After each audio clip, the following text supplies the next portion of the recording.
Почваме. Последният панел от днешната конференция и училище е посветен на иновациите в медицината. Всички вие познавате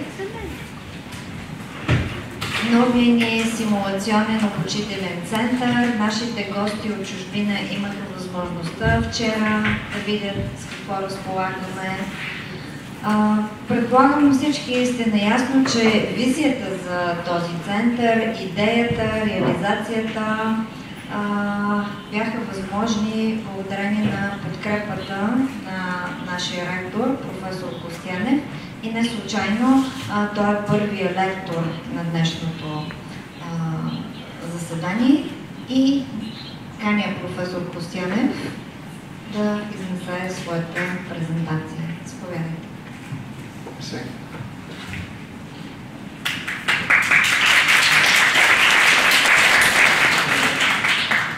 Добър ден на всички.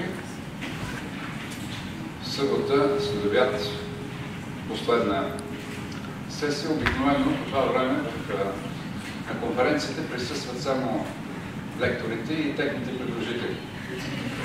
В залата има много повече хора, така че професор Саракан, поздравления, и тази сесия ще бъде успешна. Две неща имаме в заглавието. Първото ясно, че става дума за симулационен център, но не искам да обърнете внимание на втората част. Съвременно решение за намаляване на лекарските грешки. Някаква микрофония. Така, от света на нанопорите имаме към макросвета. Той все още не е истинския свят. Тя ще бъде виртуалния свят, но все пак началото няколко думи за медицинските грешки. Няма да правим дефиниция на медицинските грешки, това е една сложна област. Искам да маркираме най-важното. Лекарските грешки са едни от най-съществените причини за смърт в света. Вижте, в Щатите те са поставени на трето място. Тоест, стотици хиляди животи се отиват от този свят в резултат на лекарски грешки. Това са колосални загуби. Причините са сложни, многобройни, системни. И все пак, както виждате тук този колега е сложил пръста пред устата, ние не обичаме да говорим много, но действително тук се нуждаем с съществен анализ, ако искаме да намалим до минимум тези грешки. Защото на Запад за всяка грешка стои юрист. Слава Богу, при нас нещата все още не са такава злокачествена фаза. Какви са стратегиите за намаляването на медицинските грешки? Тук ще се опитам да направя плавен преход от тематиката, която разглеждахме към симулаторите. Най-напред, естествено, трябва да се направи реформа в медицинското образование. Много е сложно на фона на това информационно цунами. Очевидно е огромна нуждата от алгоритмично мислене, нещо, което ние се опитваме да възпитаваме на нашите студенти по време на следването. Холистична медицина. Само ще ги изброя, време да се спира друга темата на лекция. Холистичната медицина е едно вълнуващо подмладяване на физическата медицина. Знаете, в физиологите и патофизиологите се казва, че човешкият организъм е един и неделим. А какво се получи? Разделянето на професиите, на специалностите парцелира човешкото тяло и оттам всъщност е една голяма част от грешките. Evidence-based medicine.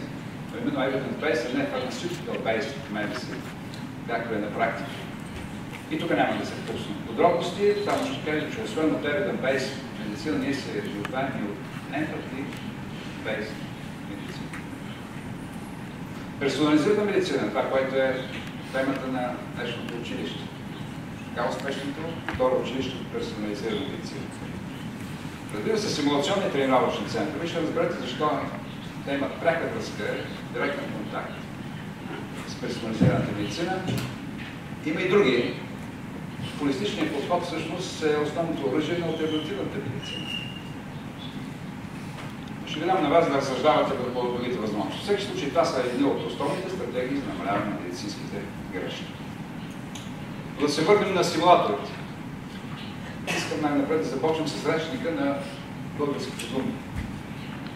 Ако виждате всички, симулация е съществително от женски род. Това означава привидност, измама, прикриване, преструване, имитация, изобщо целият диапазон от невинната преструвка до лъжата и измамата. Има хипотеза, че ние живеем в един гигантска компютърна симулация. Мъск обаче казва, че шансът да живеем в такава компютърна симулация е 1 към 1 милиард. Тази практика е нищожна. Симулацията като термин означава средство, инструмент и се използва като средство и инструмент за анализиране на много сложни системи. Тя намира място в изключително много области, включително и в здравеопазването. Общ недостатък на медицинското образование в България е, че ние всъщност отделяме твърде много на натрупването на знания, вместо на тяхното умно приложение. Вижте една велика мисъл на Конфуций, която аз много често цитирам и която чудесно пасва на темата за симулацията. Чувам и забравям, виждам и запомням, правя и разбирам, осъзнавам. И ето ви една фигура, която потвърждава 100% мъдростта на китайският мислител. Това е така наречен retention rate. 5% от лекциите, които влагаме толкова много. Целта не е информация. Целта на лекцията е съвсем друга. 10% от четенето, 20% от аудио-визуалните комуникации и 78% от симулация тогава, когато студентът, когато специализанта, когато лекарът извършва всички тези манипулации.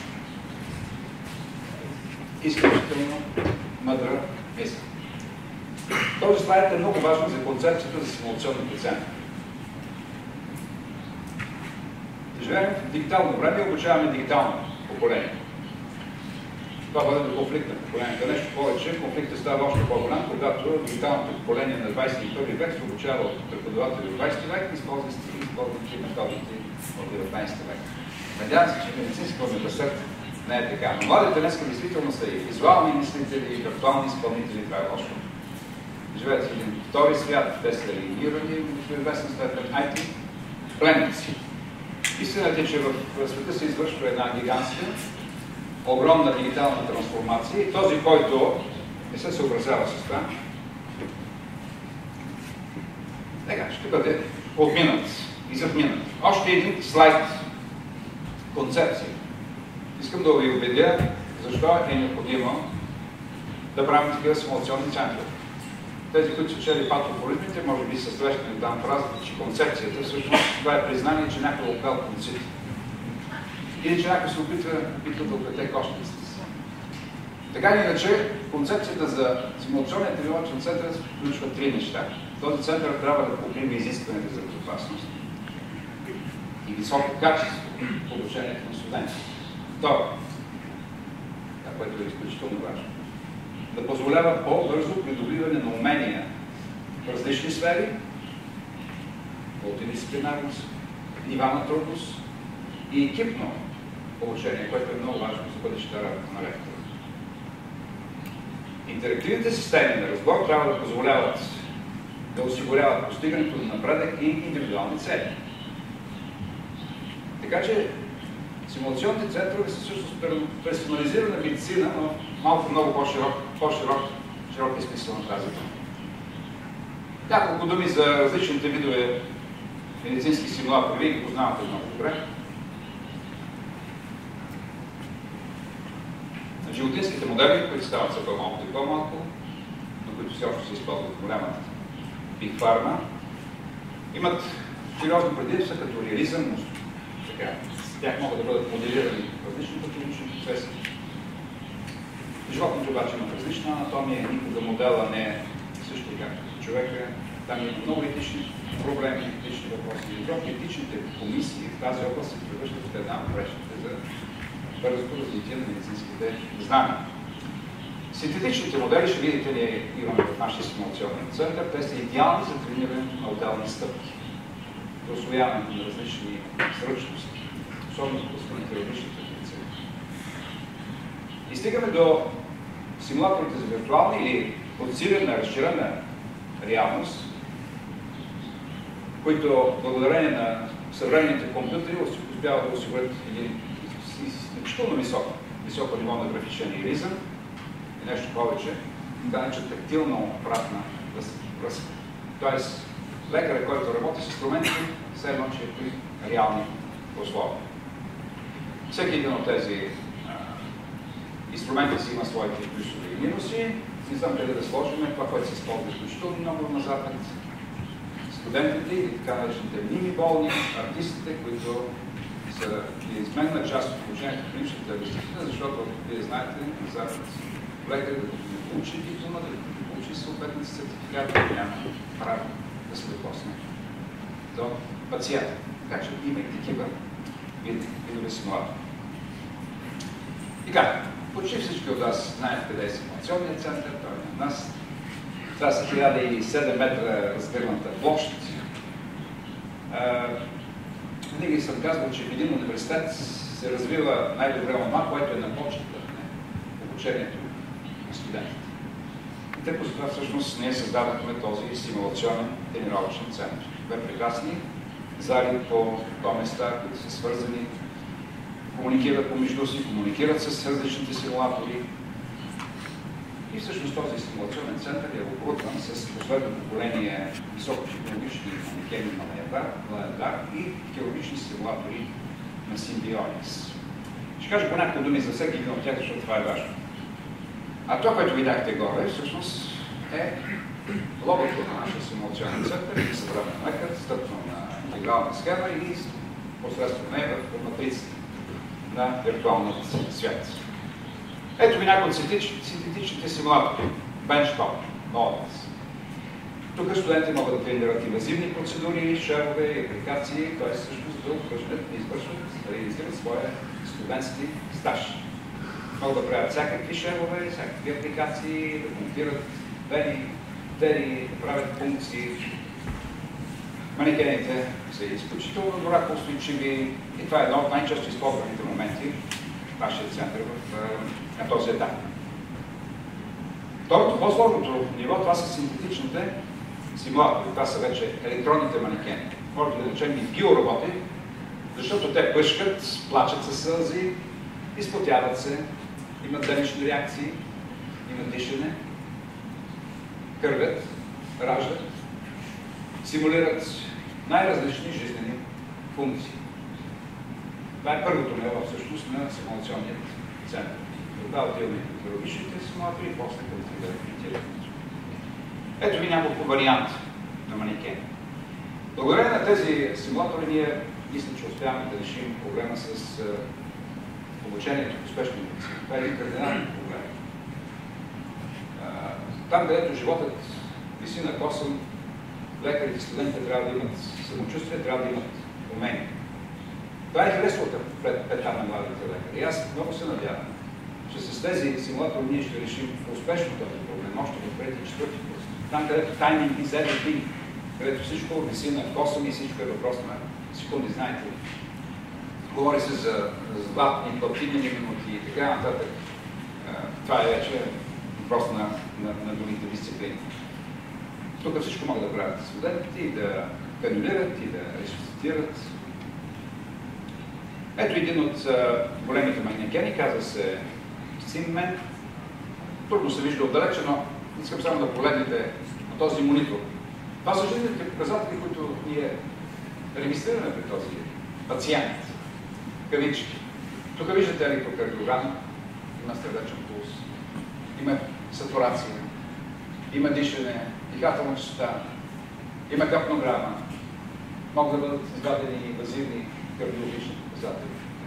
Това е действително истински биоробот. Тези манекени позволяват максимално реалистично обучение в реално време с възможности за най-различни клинични сценарии. Включително и упражняването на екипни механизми на лечение на пациента. Знаете, дишането и сърдечната ресусцитация е най-добре, когато двама души изпълняват. освен възрастни манекени, имаме и такива, които са в онази възраст. Тя също е много важна, защото позволява да се преодолее страха към бебетата и към децата, нещо, което е типично за студенти. Това е една истинска геймификация, за която стана въпрос. Тези манекени и симулаторите на практика са това, което в виртуалните игри се нарича геймификация. Ето, например, бебе, което се интубира, което се регистрира жизнени показатели и които се изпълняват различни клинични сценарии. Това, което прескочих. Да, имаме и бремена, която ражда, при която имаме нормално и патологично раждане, десетки сценарии, нещо, което се направи. Стигаме до симулаторите за виртуалната реалност. Това са инструменти, които са идеално решени за придобиване на умения в областта на хирургията. В областта на мини-инвазивната, ендоскопската, ендоваскуларната и лапароскопската хирургия. Това е много важно, защото кривата на обучението в тези направления е много дълга и много трудна. Необходимо е време, за да може ръцете, очите и мозъка на лекаря да свикне с този виртуален свят. И тук нещо, което е така добрата новина за геймерите. Оказва се, че младежите, които са играели виртуални игри, които са участвали в различни състезания и така нататък, много по-бързо усвояват нашите хирургични симулатори. Така че на единия полис е реанимацията, сайти и пленници. С другия полис е всъщност добиват умения, които им позволяват по-бързо да се ориентират към тази много важна област на хирургията. Ние всъщност тук въвеждаме иновацията в хирургичното обучение. Така че тези симулационни центрове са поглед, визия към третото десетилетие на нашия век. Ето ви един от тези симулатори, Lab Mentor, който могат да бъдат така комбинирани различни специалисти. Тук може да се работи и асистент. Има клинични сценарии за гръдни, коремни хирурзи, уролози, гинеколози. Над 70 клинични задачи могат да бъдат решени. Изключително богат набор от инструменти. И това, което е важно, истински реалистичен, хаптичен биофидбек. Усещания съпротива както при реална операция, така че от тук много лесно може да се премине към реалния клиничен свят. Друг тип. Това е така нареченият ментор в областта на горната и долна ендоскопия, както и на онкологията. Тук се работи с реални ендоскопии, тук имаме гастроскопии, колоноскопии, бронхоскопии и така нататък. Така че студентите и специализантите могат да тренират всички тези функции, да усвояват неинвазивните техники. Разбира се, след това всичко това може да бъде, така да се прави така наречен брифинг, да се дискутира, да се обсъжда колективно, да се търсят грешките и студентите и специализантите бавно и сигурно да влизат в тази трудна област. Нашата гордост е безспорно ангел-ментора, защото той позволява всичко, почти всичко в областта на сърдечно-съдовата и инвазивната ангиология, катетеризации, премахване на тромби и гори, слагането на стентове, слагането на протези и какво ли не още. Това е всъщност една истинска катетеризационна хирургична зала. Така, каня студентите да се включат колкото се може по-бързо в курсовете, които вече листингът, тъй като той е запълнен за някакъв месец напред. Огромен интерес, мисля, това е съвсем естествено. Не сме забравили и нашите дентални медици. Вчера видях професор Мешка Манчарова. Ние имаме такъв симулатор, 3D виртуален симулатор в денталната медицина, който позволява почти всички направления на денталната медицина да бъдат упражнявани в виртуален свят. Всичко това е базата на една виртуална операционна зала, така наречената компютър създадена околна среда. Един съвсем кратък диапозитив, мисля, че ще движи добре с времето. Когато сложите очилата и когато имате всички тези симулатори, вие попадате в едно друго измерение. Целта е, разбира се, ясна, по-бързо навлизане, съвършаване на процеса на обучението, усвояването на тези методики. Така че това е всъщност основно е предназначено повече за специализантите, отколкото за студентите. Много се надяваме всъщност този симулационен център да носи и съответните средства. Няма да продължавам, да не губя време. Отиваме към заключението. Сега, предимствата на симулационните тренировъчни центрове мисля, че могат да бъдат изброени на двете ръце, което никак не е малко. Най-напред, това вече се валидира. Поради липсата на време не ви показах сърча в литературата. Ако напишете медицински симулатори на този етап, ще ви спаднат над 1 милион документа. Очевидно, тази област се работи много, така че всички тези методи вече са валидирани. Повишава безопасността, тъй като студентите се обучават в контролирана среда, а не на пациент, което е изключително важно, лична гледна точка. Подобрява техниката на работа. Това е безспорно. Много бързо лекарите, специализиращите лекари преминават към реални ендоскопски процедури. Имаме вече такива експерименти, след като са минали нашите курсове. Може да бъде направена обективна оценка на уменията. Всичко това се снима, гледа се, коментира се в екип, така нататък. Финансово притегателно. Много време точки. Освен това, други предимства. Намалява стрес. Това е изключително. Една от причините за лекарските грешки е безспорно стрес. Преуморите. А тук всъщност гарантираме до голяма степен на нашите специализанти по-малко стрес, тогава, когато изпаднат в такава критична ситуация или когато трябва да извършат сложна хирургична манипулация. Пълен контрол на средата, т.е. манипулиране на средата, създаването на извънредни условия, на критични ситуации, на форс-мажорни ситуации, т.е. студентите могат да бъде изпитан при всякакви условия, а не после практиката да го изпитва и да му поставя оценки, така той трябва да бъде готов, подобрява качеството на работа, това, което е безспорно. Скъсява времето на обучение, също доказано. И вработване преди операцията на много места, там където има модерни симулационни центрове, когато лекарите трябва да правят сложни процедури, които изискват екипност, те преминават през фазата на симулатора. Трябва да обобщим с това, което започнахме, с което ви акцентирах вниманието, всъщност симулаторите позволяват да бъдат намалени лекарските грешки. Единствените грешки, от които не можем да си извлечем пулка, това са грешките, които правим чрез жените.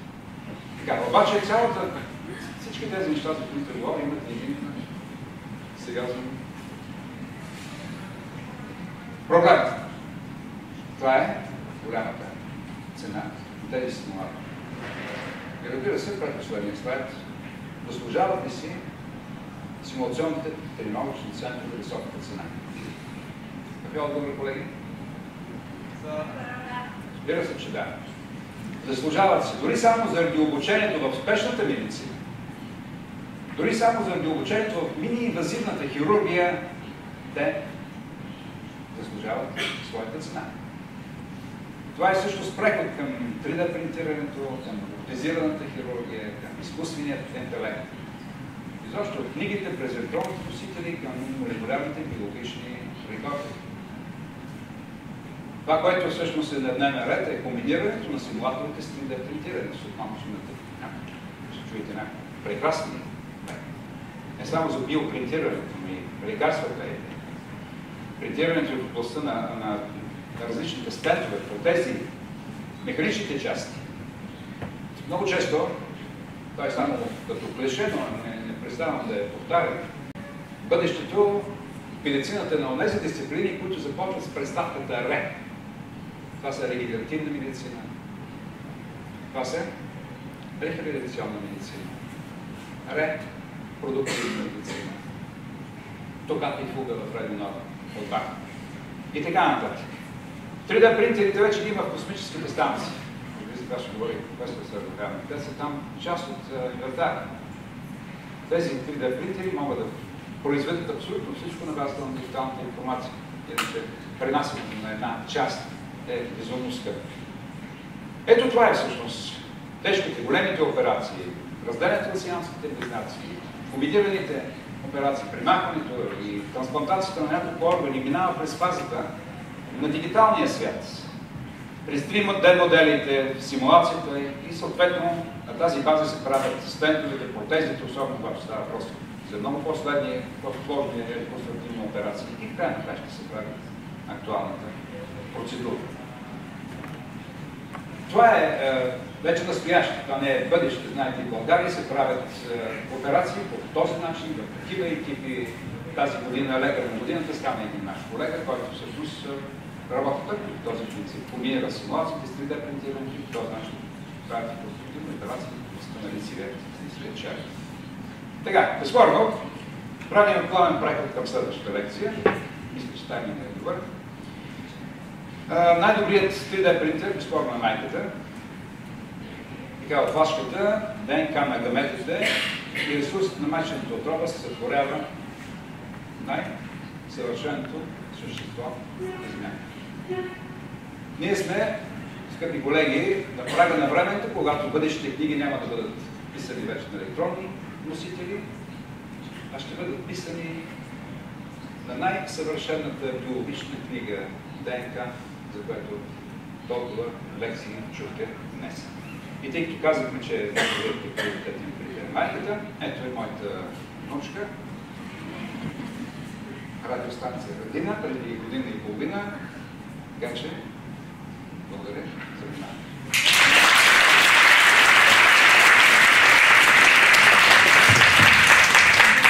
Благодаря на професор Стоянев, който ни даде отново пример за академична лекция и повод за гордост с това, което разполагаме в момента в университета. Колеги, въпроси? Questions? The floor is open.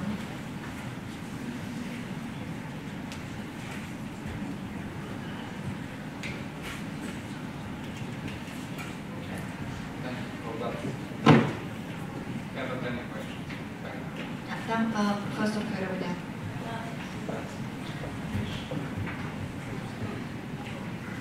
Исках само да питам, понеже това много ми прилича на тренировката на пилоти, както там не може на грешки. Просто съм възхитен от моделите, с които разполагате. Има ли също сертифицирани схеми за сертификация в различните, които бъдат, да кажем, с различни симулатори, в ендоскопия? Да, хубави въпроси. Всъщност, не знаете, аз шегувам обикновено, че хубав въпрос е този, на който ректора забравя да каже благодаря за хубавия въпрос. Да, действително, симулаторите при пилотите са тези, които дават идеите на хирурзите най-консервативното поколение да тръгне към разработването на такива хирургични симулатори. По-голямата ми лекция показвам пътищата, действително, навсякъде, където има сложни ситуации, аварийни ситуации, много сложни когнитивни функции на индивида, в флота, в най-такива симулатори на летищата, в всички области, военната промишленост. Така че оттам е взета идеята за хирургичните симулатори, за сертифицирането, да, това е много важен проблем. Ние сме в фаза на сертифициране на този център, искаме да получим европейска и световна сертификация. Имаме борд на симулационен център, в който имаме големи специалисти от цял свят. И се надяваме, след като получим такива сертификати, да почнем да обучаваме не само нашите студенти, специализанти, а и колеги от околните страни.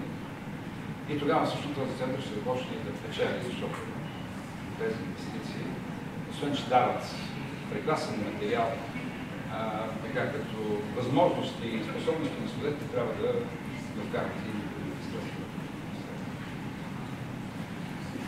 Други въпроси? Благодаря, професор Кристиан.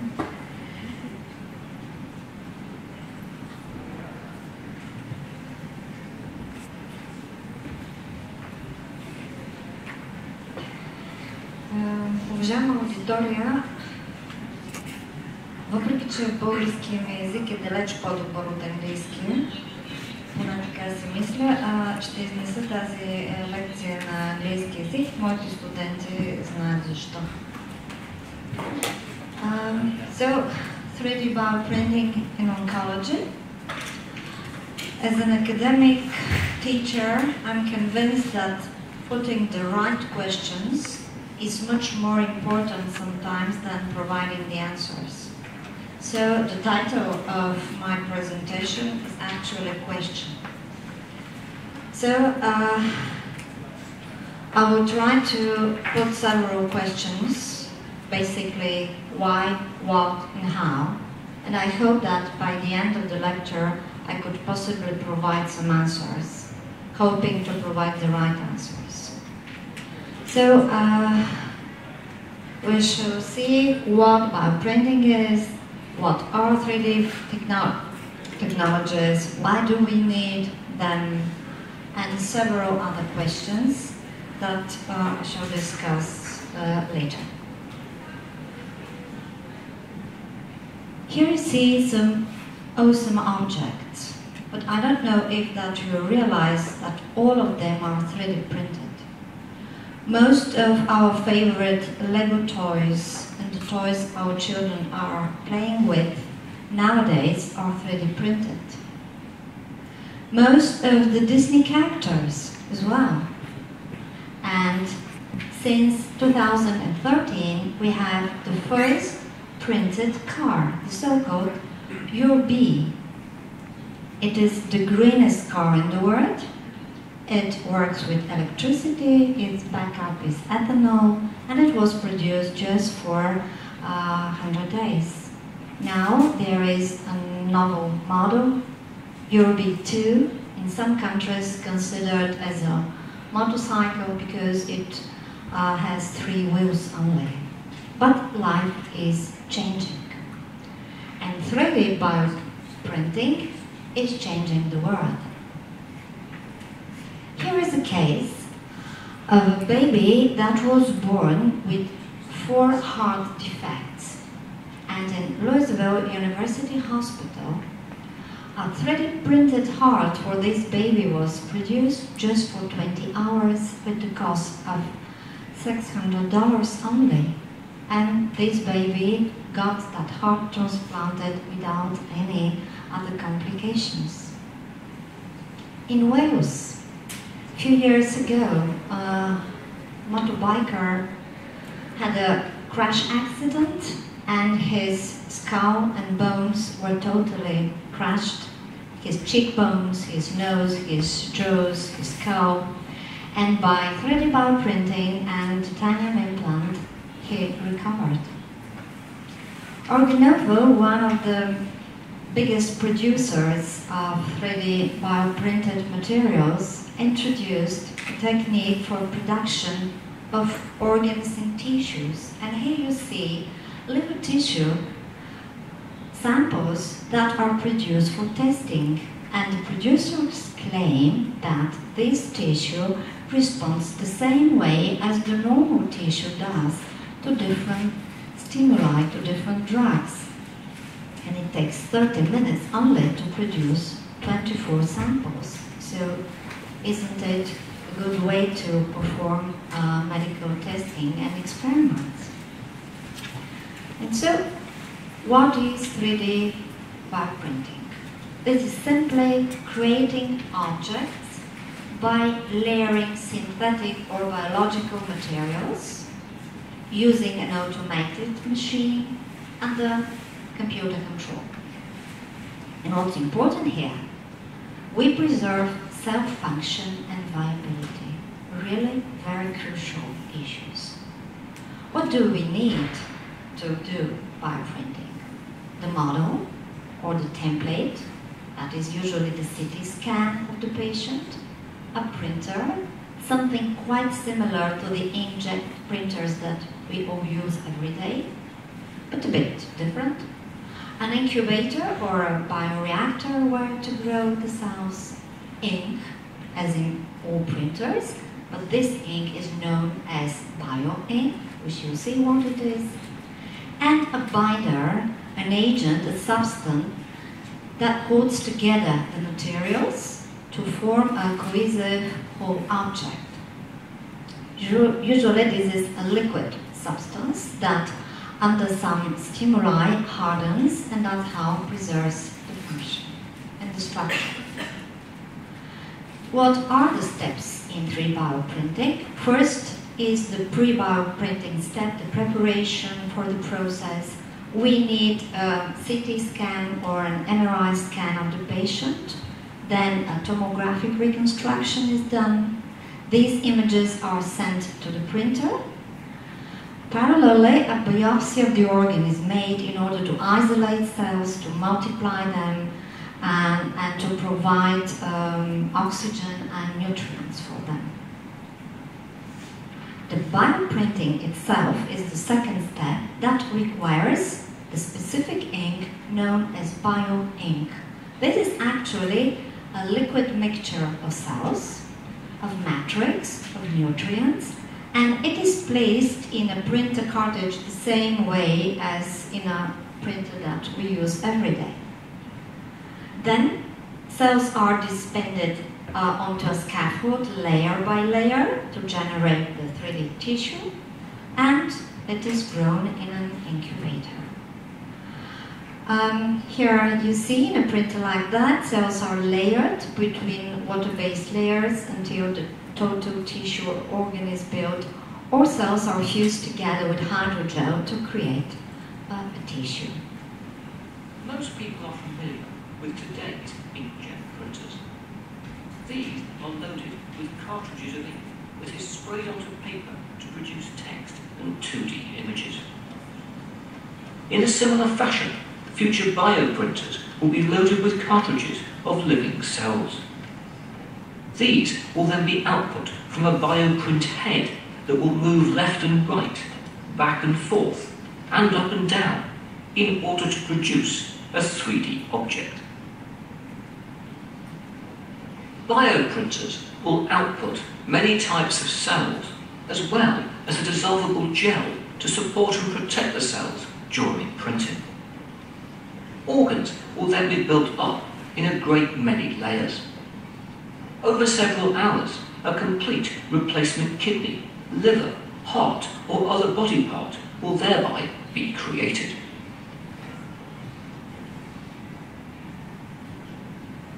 So, the next steps in 3D bioprinting is the so-called additive manufacturing, or the post-bioprinting. When a stable structure is created, it is exposed to mechanical and chemical stimulations, and this, the process of bioprinting could be achieved by different approaches. I will not discuss them in detail, like layer by layer 3D printing. Every coming layer is decreasing in thickness and the number of layers is increased.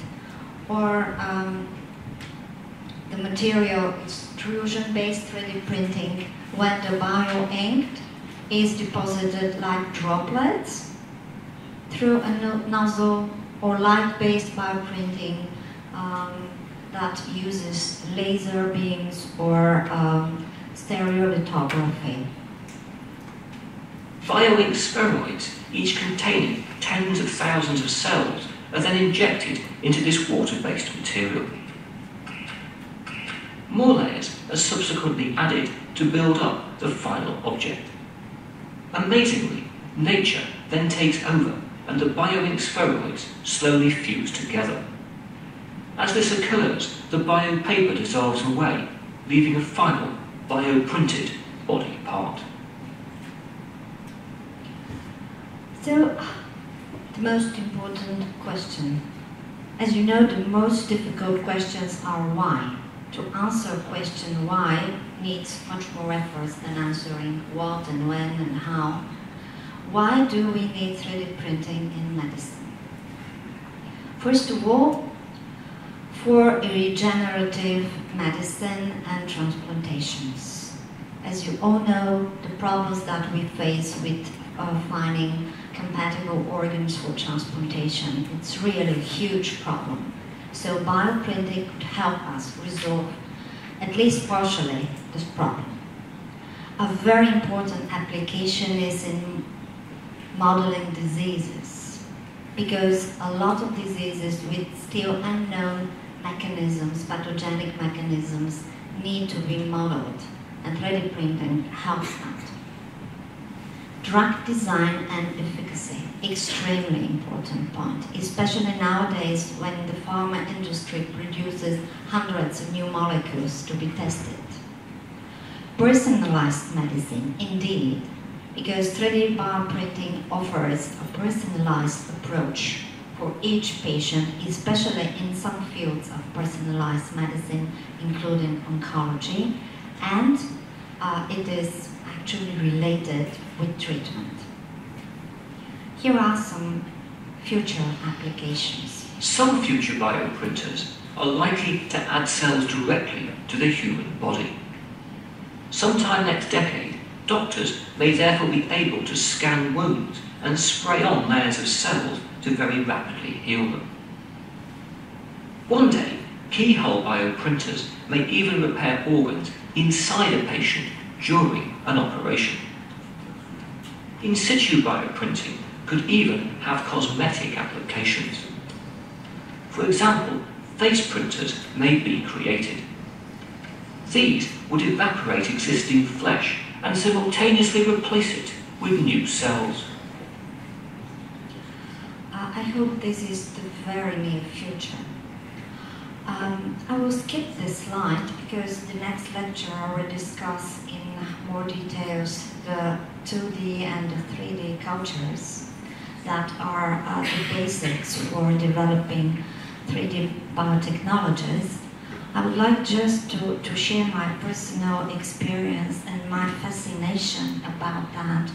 Some 10 years ago, when I had to produce in a lab reconstructed human epidermis. That is nowadays widely used for cosmetic studies, for studies in dermatology, for mimicking different diseases, and was really puzzled at the very beginning when we got skin from plastic surgery to dissociate it into single keratinocytes, to grow it in culture with, of course, specific media and gel, and in few days, in 10 to 11 days, to get real epidermis, the same way it looks like in normal skin, with all the layers, starting from the basal to the cornified layer. And that's all done in the lab. It was really fascinating. Nowadays, it's a routine practice. Why do we need 3D bioprinting in oncology? The answer, although complicated in its nature, is quite simple. The incredible heterogeneity of tumors, of every individual tumor that has its own genotype, even cellular genotype, because there are different cell subtypes within the tumor, the epigenetic modifications, the matrix composition that is different in each patient, the metastatic potential, and the therapeutic resistance that was discussed by my colleagues. And of course, a very important point is the dependence of the tumor cell to its microenvironment. So the next question is why the tumor microenvironment is so essential.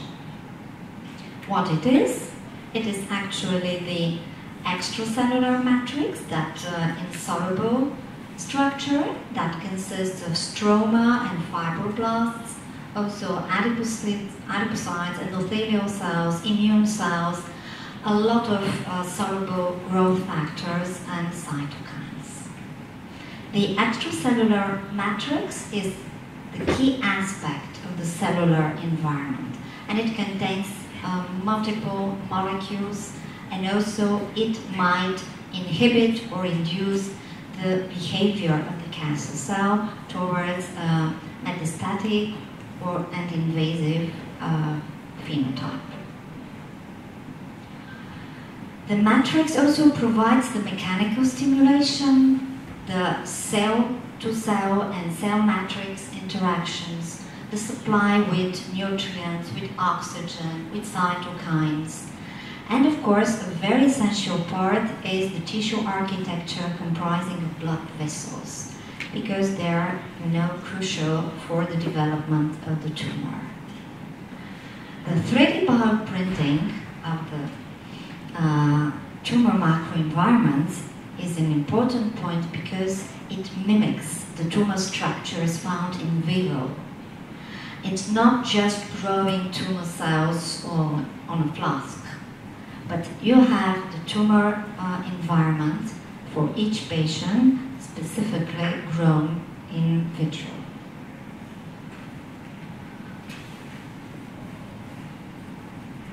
Why do we need 3D bioprinting in oncology? Once again, in order to stratify patients and to provide personalized diagnostics and treatment. And of course, to predict the individual treatment responses, toxicity and resistance against different tumor agents. So for each patient, we can detect the right drug in conditions that resemble a lot the original place of the tumor in situ. So this is actually the ideal in vitro model that enables several cell types to be included. It provides branching network with blood vessels, with lymphatics that mimic the tumor microenvironment and the metastatic process. What scientists use in this field is to produce organoids. What are organoids? These are actually 3D in vitro culture systems that are produced by self-organizing stem cells that have the functionality, the genetic structure and signature of the original tissue. And they consist not only of tumor cells, but of stromal cells as well. So patient-derived organoids individualize the treatment and the drug screening. Of course, they lack the complexity of the tumor microenvironment. Still, they're better than only growing single tumor cells.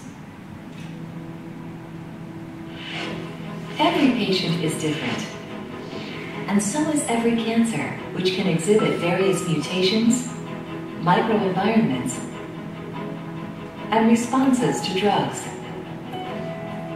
Traditionally, cancer drugs are tested on generic cancer cells, which are grown flat on the surface of a plastic dish.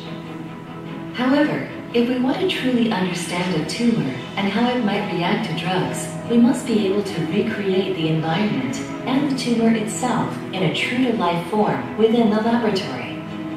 At the Englander Institute for Precision Medicine, we culture patients' tumor cells taken during biopsies. The cancer cells are grown in a special gel-like substance, which allows the cells to form three-dimensional structures just as they would in the body. These structures are called organoids, and they resemble miniature tumors. Being able to convert cells into organoids represents a powerful system for discovering the particular quirks of a person's cancer. Organoid structures allow greater accuracy in assessing the effects of various therapies and treatments. By testing different drugs on these tissues, scientists can see what is likely to work on a patient's tumor and suggest optimal therapies for that specific patient. Aligning the right drug to the right patient is precision medicine.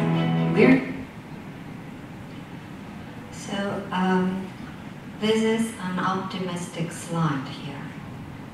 It tells the story of a 16-year-old high school student, you see him, who applied for a summer course at the Johns Hopkins University, being very persistent, writing several emails. At the end, the professor there agreed to have him as for his practice in the summer for 3 months. And what was his surprise that at the end of the practice, he redesigned a bioreactor with no degree, no diploma, just with pure curiosity. So in this lab, they were studying mini brains.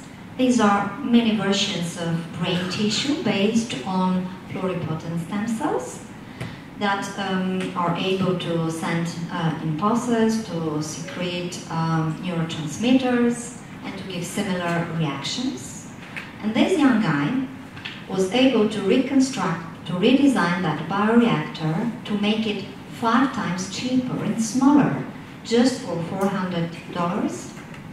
And for 100 days, you can produce hundreds of mini brains.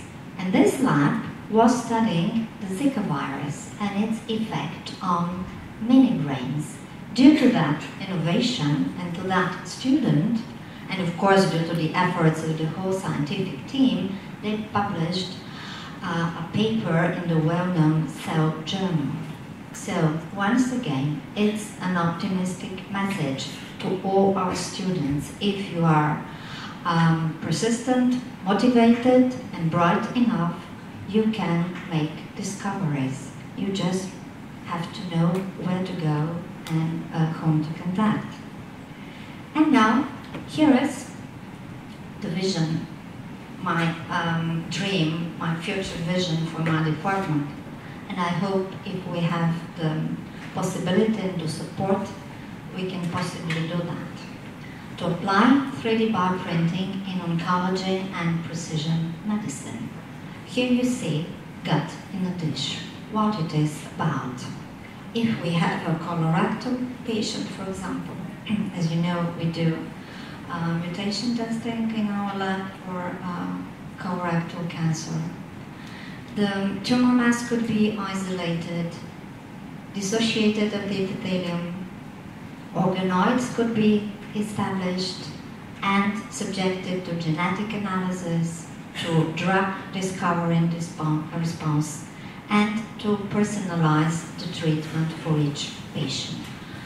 My dream is this to be possible in our university quite soon. And to be optimistic, what is coming next? 4D printing. And here, the 4th dimension is time. Imagine a box.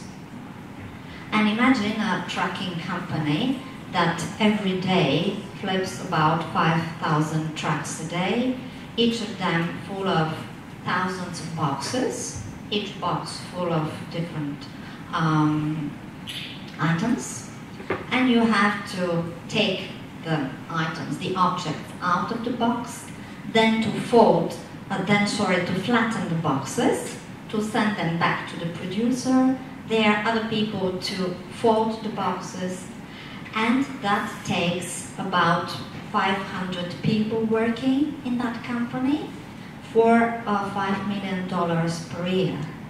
But imagine that is possible by 3D printing to produce boxes like that, that fold and flatten by themselves, just exposed to different stimuli, let's say heat or water or whatever. So, 4D printed could be applied in many spheres of life, and maybe in medical science as well, who knows. And my final slide, ending with the question, is bioprinting the wise choice? The pessimist usually complains about the wind. The optimist expects it to change, and the realist adjusts the sails. I hope that all of us are realists at this moment. We know what the trends are, and it's up to us how to adjust the sails in the right direction. And I hope that all of us together, if educated properly, if motivated, if supported, we can adjust the sails in the right direction. So, thank you for being here.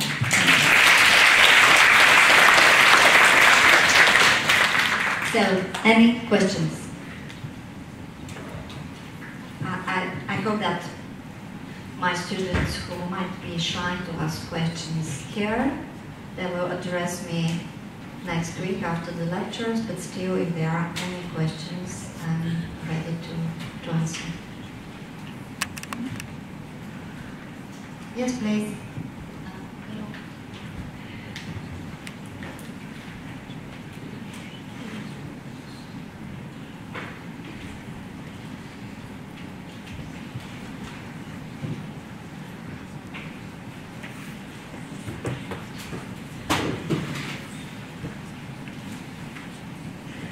Yeah, I just wanted to ask about the ethical considerations of the new technology. Well, I'm not an ethics expert. Here we have someone who is better than me. Can I ask you to answer that question? Yeah. So again, I guess it's going to be depending on where you are. But the biggest, I mean, once you start with health, is why should you stop at the point where you are? Why would it be a provocation to the ethical line not to go further on? That is one part of it. But on the 3D printing itself, it does, if it works, it does solve some issues with transplantations. So we don't have to have those issues that we have today. Where I see most discussions on it is on the accessibility. Will this create a polarization? So if we take the discussion that was a little bit earlier on, it's probably only the well-off who will go into the multi-omics. If this is going to be only for the well-off, it might create a polarization which becomes an ethical problem because that causes unrest in it. So that is one issue. There are several issues, other issues with it as well. Ownerships, controls, because we also have the IoT question in the usability of the 3D printer. There were some issues. There are, I mean, we could discuss for hours on issues. But in the end, we have to think, as you asked, I mean, has this the potential to improve things? And if you want me to give an answer, if I think it can, yes. But do we need to democratize it? I do think so. That's going to be the ethical challenge. And just one. Just one quick one. Initially, you gave the case study of the child who received the bioprinted heart, and that was a successful case. But have there been any adverse side effects or complications of the printed organs being transplanted, which have maybe kind of delayed the implementation on a large scale? Or I don't know. I don't have any information. At least it is not published. Yeah. Okay. Other questions? Okay. If not, we continue with two presentations coming from the same institution, one of the best in Europe on cancer research. This is the Cell Therapy and Research Institute in Lyon, France, and I give the floor to Clément Millet.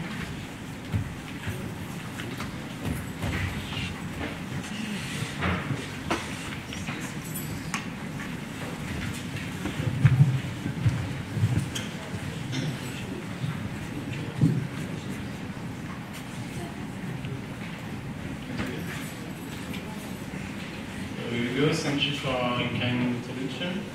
So I'm going to present the 2D, 3D in vitro cell-based bioassays to accelerate personal medicine in cancer therapy. So I'm Clément Millet, and I'm from CTI Biotech based in Lyon, France. So CTI Biotech was founded in 2009. We have a big lab in Lyon, which is 950 square meter. We have an accredited biobank tissue from 0 to 94 years old. We have expertise in cancer research, stem cells, dermatocosmetics, and 3D printing. We have link between strong national and international with hospital and companies. We're working as pro bono and for profit. and we have clients on the 3 continents. We are also in profit from the first year. So we have experience in clinical, such as oncology, immunology, neurology. We have expertise on cell harvesting, on cell preparations, of course biobanking, also in good manufacturers practice, and in bioassay development such as dermatocosmetic, drug screening or pharmacotoxicology. And we are focusing on 3 domains, which are skin, cancer, and stem cells. We are working with a lot of different clients, such as Sanofi, Cose, Nicoderm Research, Inco Design, so all around the world. So since 2015, we have new units, new facilities with 24 rooms. So we have a biobank, we have cell culture facilities, we have also bioreactor, 3D printing, cell imaging, and molecular biology. We have access also to both university and hospital partnership and equipment, and we have a lot of defined international partnership. And we are really close to Lyon Airport, and 1 hour and a half to Geneva. So this is some picture of our lab with right there our biobank. This is the biobank, as you can see, and some of the cell culture. So back in 2005, our lab shows that we can isolate stem cells from umbilical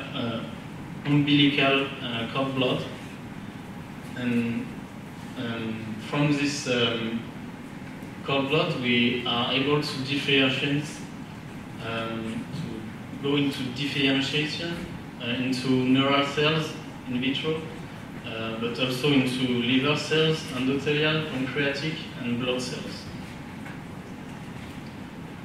So, as I said, we are an accredited human biobank with a lot of different tissues such as skin, pancreas, blood, cord blood, breast, and every kind of tissues.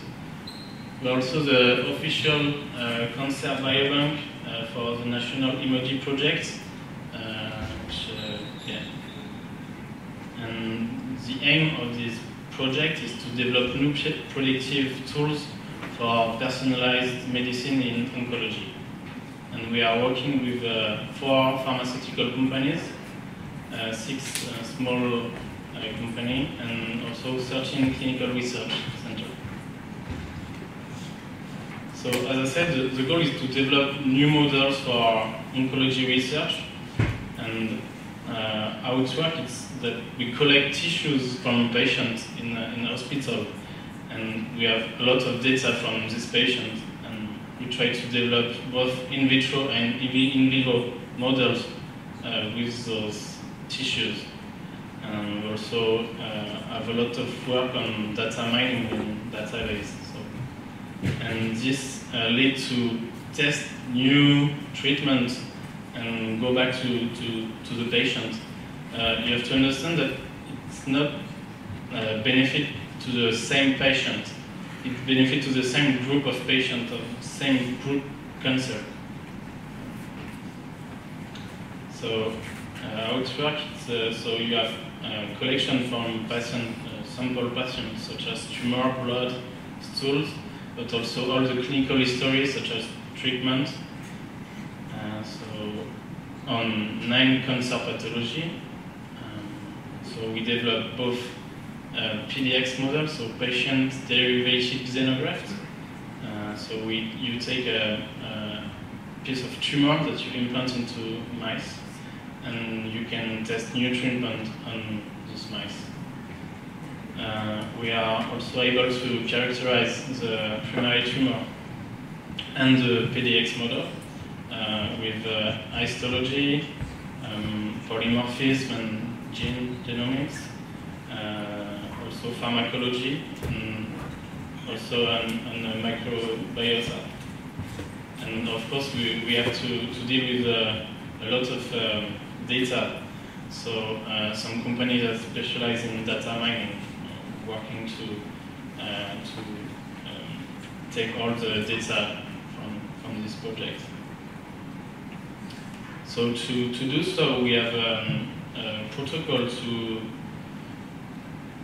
dissociate the tumor from even patient or PDX. So it's a mechanical and enzymatic dissociation, and we isolate all the epithelial colonies from this tumor at the beginning with fibroblasts. Then we try to expand the characterization and try to store it into our biobank.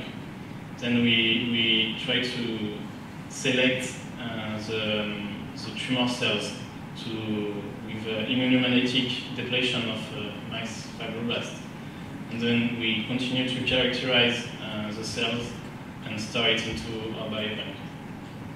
So this is some example on breast cancer, I think. Yeah, on both primary and PDX models. So this is a primary tumor.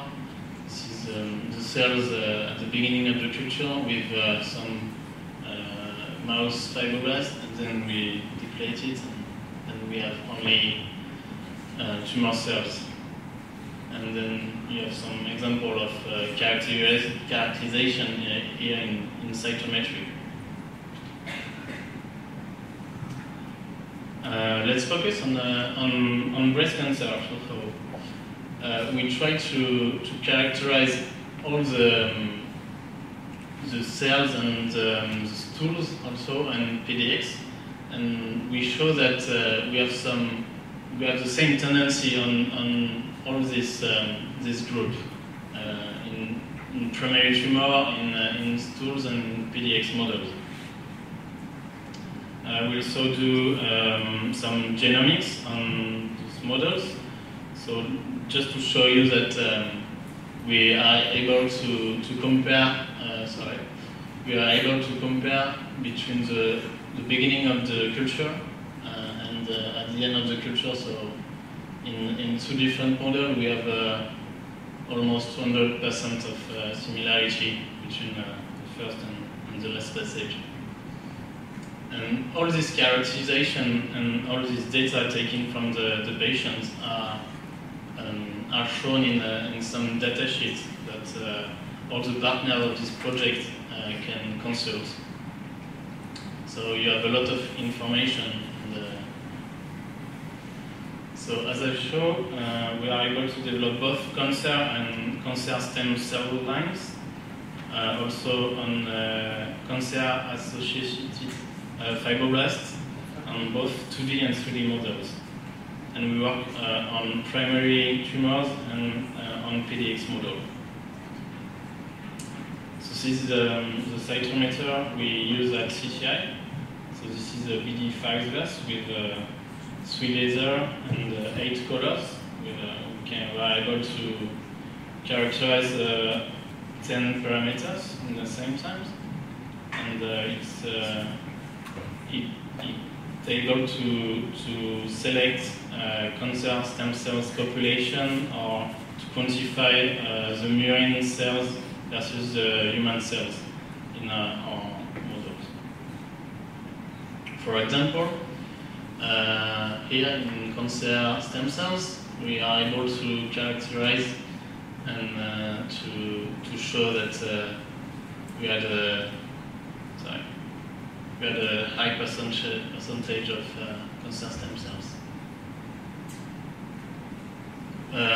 One company is also specialized in collecting stools from patients and to show that you have some variation on microbiota during chemotherapy.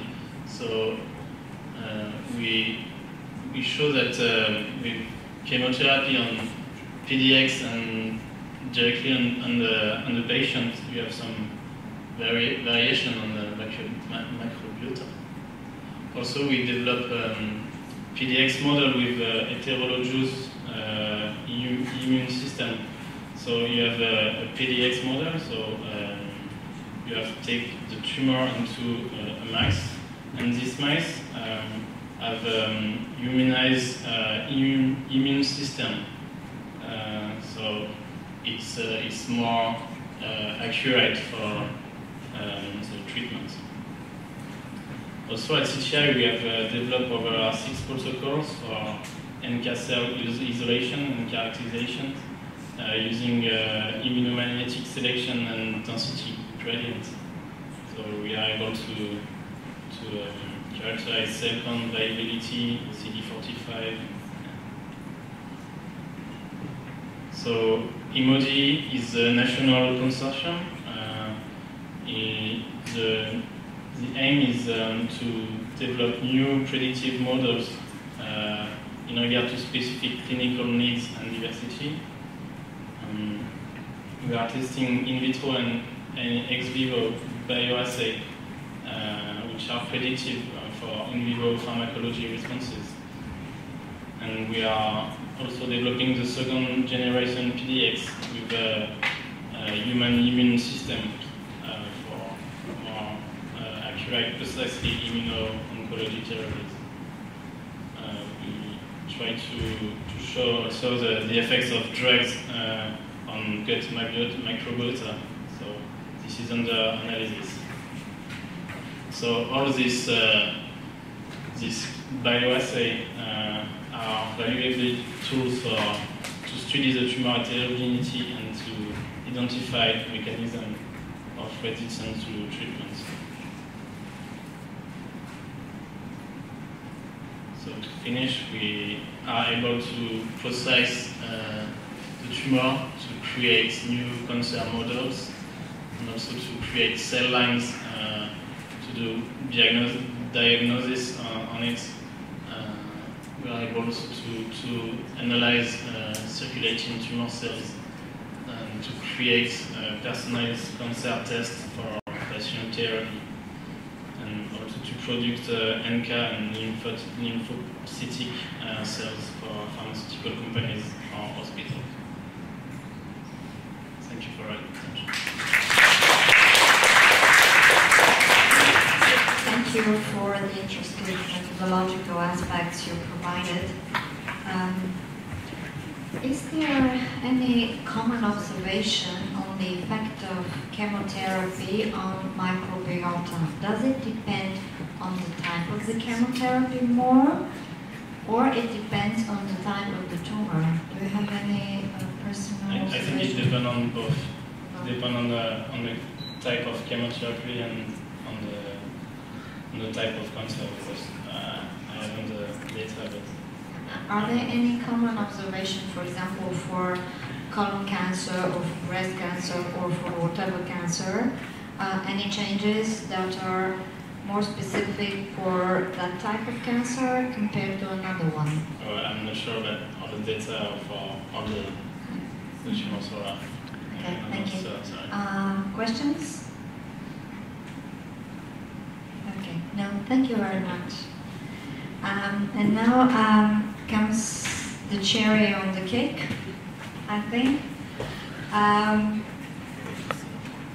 Professor Mark Gacken, who will talk about 3D bioprinting, and those of you who have missed or who did not understand my lecture, I'm sure he will clarify something that remained unclear.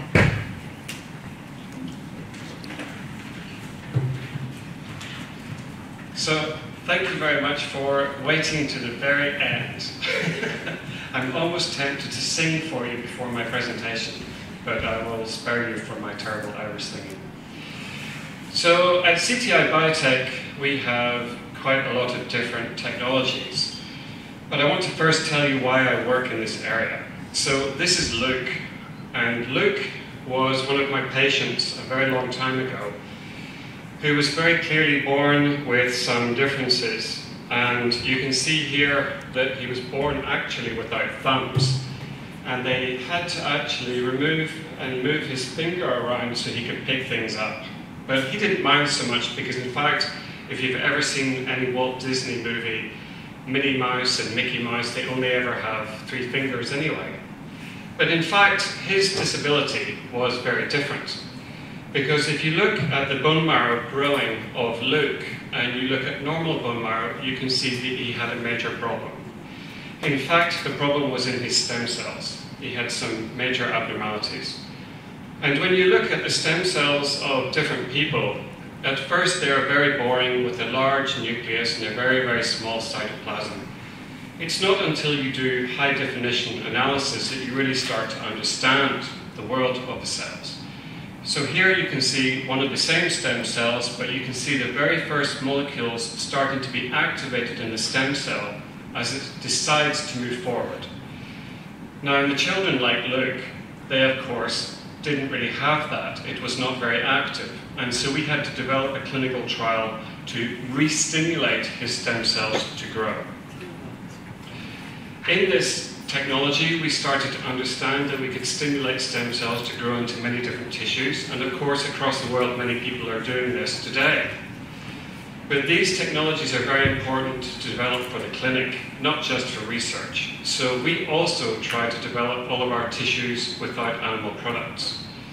So here, for one example, we have taken the umbilical cord of a newborn child and we have processed it and we have worked out which parts of it are actually useful to develop the tissues necessary for a clinical trial. And we can take small amounts of that tissue and we can measure how fast one of those small pieces of tissue will grow to produce, for example, mesenchymal stem cells. And after a while, we can work out, after 2 to 3 days, we have enough tissue to be able to do the clinical intervention that we need. This technology is very important to follow the cells as they develop and understand the activity of the cells, because if the cells are not active, then they're of no use clinically. And unfortunately, a lot of basic medical research doesn't think about the activity of the cells. Often they think only about the characterization of the cells. So we at CTI, we try to look at every aspect because we want to move to personalized medicine. And we understand in your body right now, you are 3-dimensional beings. And in every organ of the body, you have fibers holding the tissues together. And we know that in those tissues we have the cells, we have the accessory molecules, the stroma, and everything necessary to make the tissue grow. So at the very start, of course, we have to have techniques to get the right cells at the right time, and then add the right matrices. And in fact, this building up has led to 3D printing. But it has been a very long journey, because we have to understand which components to add and at which point. And eventually we continued to develop this until we reached the point of being able to add these technologies into bioreactors. Now this is one of the first bioreactors we used in my laboratory 20 years ago, and this bioreactor was developed by the Brazilian Space Authority. And it's about this big, it's actually enormous. But the idea behind it was to keep the cells moving so they never knew which way is up and which way is down. And this allowed the cells to continue to grow and develop into larger pieces of tissue. Now with this technique, we were able to grow the world's first mini liver. And this allowed us to develop this technology forward. But of course, when you start to develop this sort of thing, you have to be able to analyze it to make sure that it's functional. So in fact, we carry out many different types of tests, depending on the tissue type that we're growing. Here, when we're growing 3D mini brains, of course we have to have neural activity and calcium activity. And here, we're growing the cells on silicon chips, and we're measuring their electrical activity.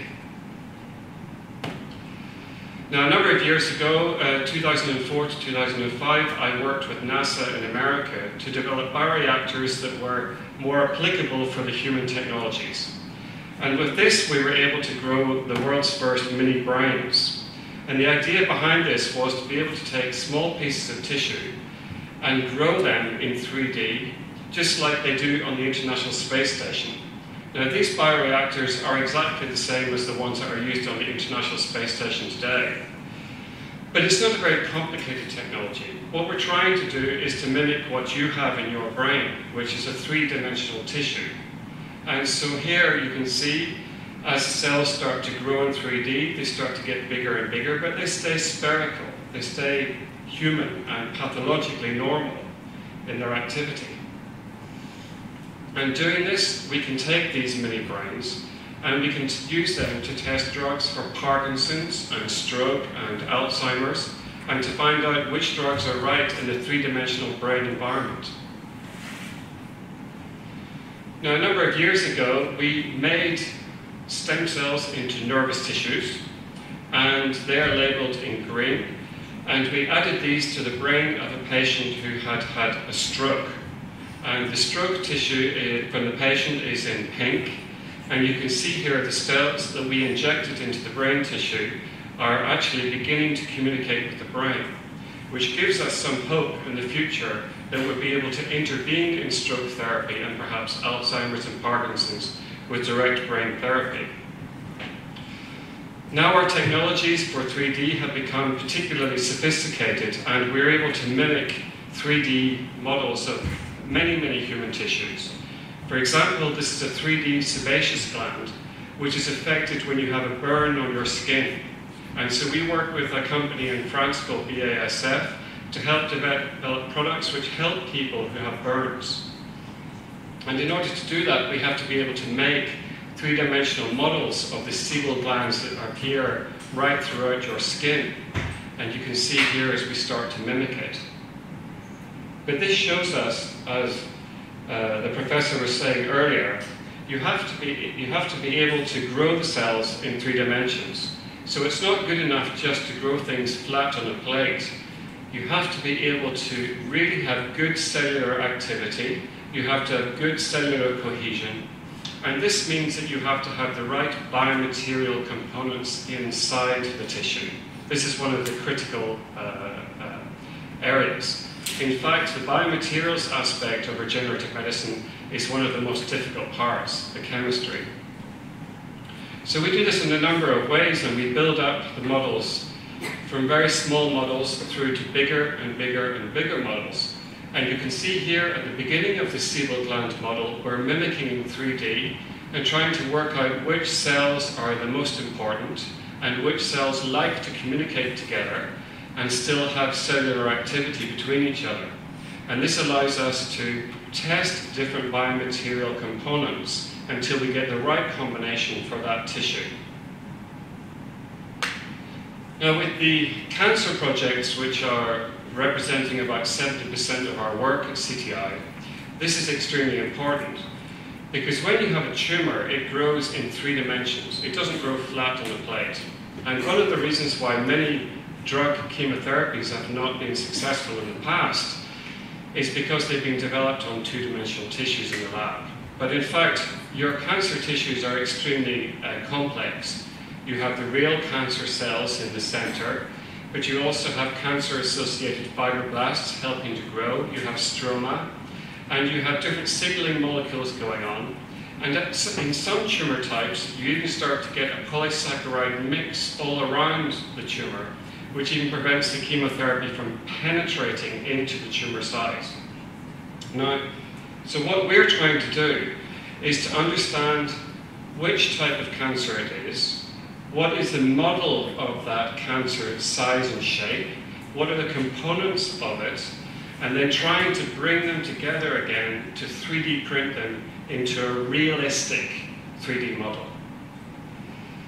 Now, to do this, we start at the molecular level, if you like, because we use this machine here, which is a 2-photonic system, which creates a tiny cage. Now, this is 10 micrometers, and this cage is made of collagen.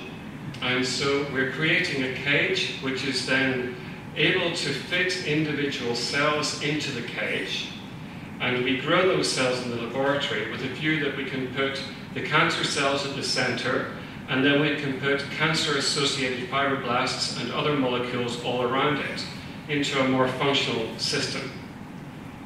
We can represent that here, so we have the microstructure, and then we functionalize the collagen or the laminins with molecules which encourage the cells to go to different parts of the cage. And then these are then grown inside the cage until they're mature. And then we put them into a larger printing system to grow it in even bigger 3D.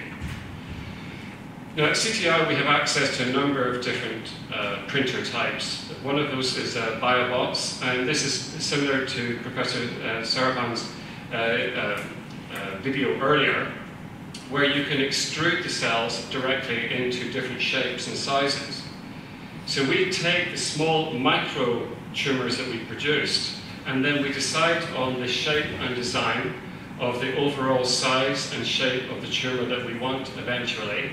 But this requires us to develop even more chemistry. Again, another limitation of the work that we do. So we work with a number of different chemists and people who make hydrogels and biomaterials that are suitable for the type of cancer that we're going to use. And then we're able to print them together into a 3D model. So this is the BioBot in the tissue culture hood, and it's all controlled by the software and the computer. And this allows us then to decide on the size and the complexity of the structure we want to have, and we use different types of software to be able to do that.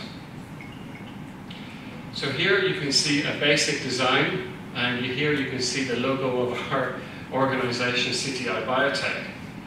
But in real terms, what we're doing is taking the micro fabrications that we made with the micro cage, and then we're adding them to different combinations of gelatin or media, alginates, depending on which tumor type it is, and then we're printing it directly into the plate. Now this is a primary cancer cell line which we got from a patient with epithelial prostate cancer.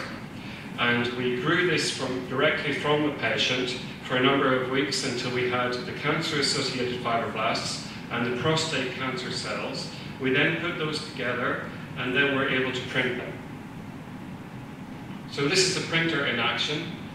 It's relatively quick and allows us to create the 3D structure that the professor was talking about in her video earlier. And you can see that we're doing layer by layer in order to give structure to the overall model. We want to create something which is 3D, which mimics exactly what happens when a chemotherapy tries to penetrate into a tumor.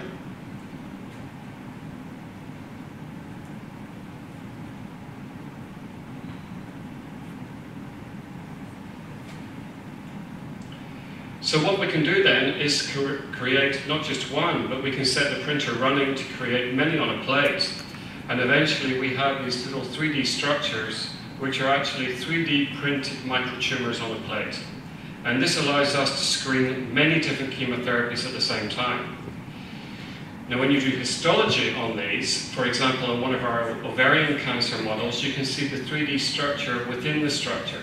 So here is a typical ovarian phenotype of cancer with the cancer-associated fibroblasts all around the outside.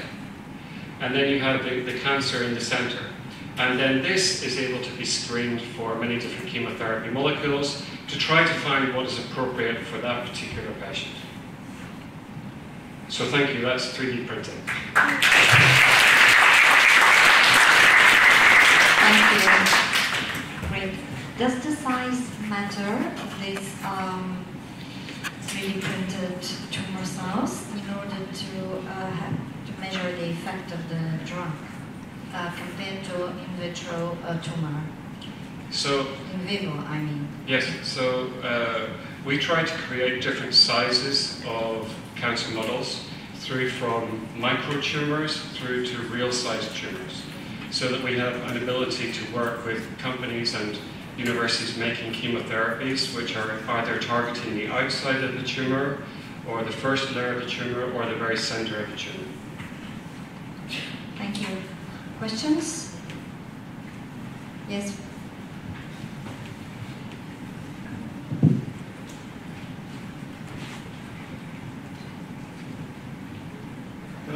Which is is the most difficult tissue type to print? The most difficult tissue type to print. The easiest is skin. That's really easy.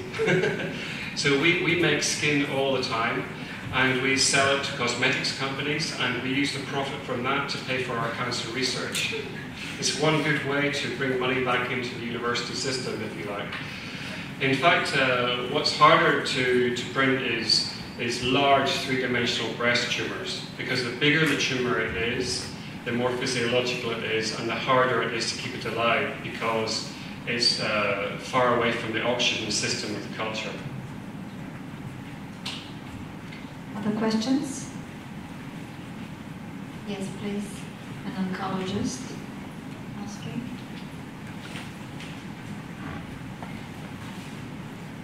Thank you for your talk.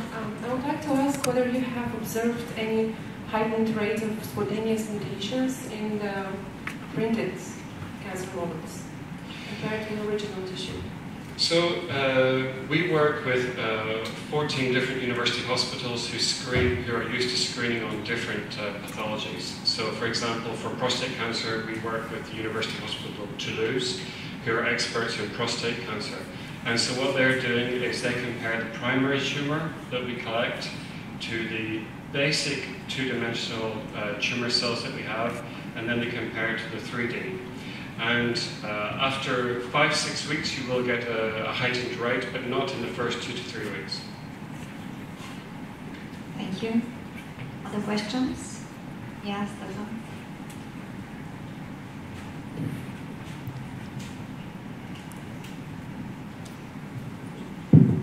First of all, thank you for your wonderful lecture. I would like to ask, is there any way to simulate the interaction between the tumor cells and the healthy cells that are normally present in the normal organism?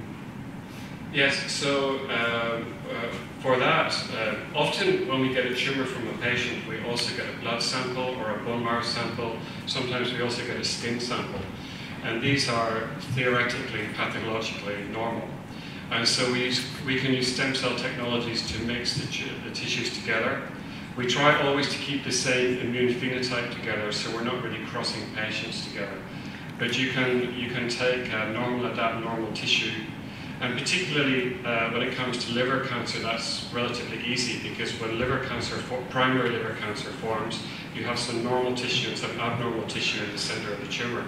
And so you will get both from the patient, and you can cross compare. Thank you. No more questions? Okay. Thank you once again, and here is your certificate. Уважаеми колеги, преди да дам думата на професор Костянев и на доцент Кънева за заключителни думи, искам да поднеса, заповядайте, сертификатите за лекторите. So, Clément, here is your certificate of lecturing. Thank you. И едно съобщение, колеги, има забравен ключ за автомобил, ако да. Чудесно.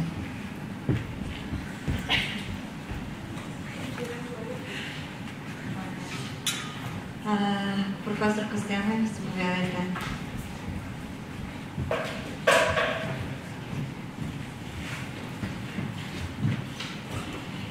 Скъпи колеги и гости, позволете ми да благодаря на участниците, на организаторите, на професор Сарафян и нейният отдел, катедрата по медицинска биология, на спонсорите. Искам специално да благодаря, макар и за точно, на доктор Митко Георгиев, който има огромна заслуга за участието на такива елитни учени в нашето събитие. Надявам се, че неговите сътрудници ще предадат нашите благодарности. Моля ви да бъдат простени някои грешки в организацията и тайминга, все пак живеем в България. Интересните лекции научихме много неща. Едно от тях е, например, че когато децата приличат на родителите, това е генетика. Когато приличат на съседите, това е по-скоро проблем на храненето или някаква микробиота. Другото нещо, което всъщност е важно и което професор Сарапян каза за онзи младеж, който успял да направи редизайн на биореактора, си помня, че Бил Гейтс каза следното: по време на моето изследване аз получавах двойки, пропадах на изпитите, моят най-добър приятел получаваше шестици и сега аз съм собственик на Microsoft, а той е обикновен инженер там. Така че дързайте, все пак не бива да се отказваме лесно. А 4D, ние имаме модел на 4D, това са нашите студенти. Те са най-приспособената форма на живота, изключително флексибилни, така че продължавайте по този начин. И за заключителни думи, а това според мен е изключително успешно училище по персонализирана медицина, им позволете да кажа 2 строфи. Еволюция, ще ми простите за еволюция, търкаляща се във времето геномна сигнатура, с говорещи, с мълчащи гени, с джамка ДНК за гарнитура. NG-секвенирането бързо дешифрира грешният баркод. Скоро ще научим формулата за Барт, за гени и за диод. И нещо по-оптимистично. Човек е повече от, не знам как ще го преведат преводачите, човек е повече от кода генетичен, защото е добър и има дух лиричен. Щом науката и Бога са в колизия, медицината се нуждае от ревизия. Довиждане и до нови срещи!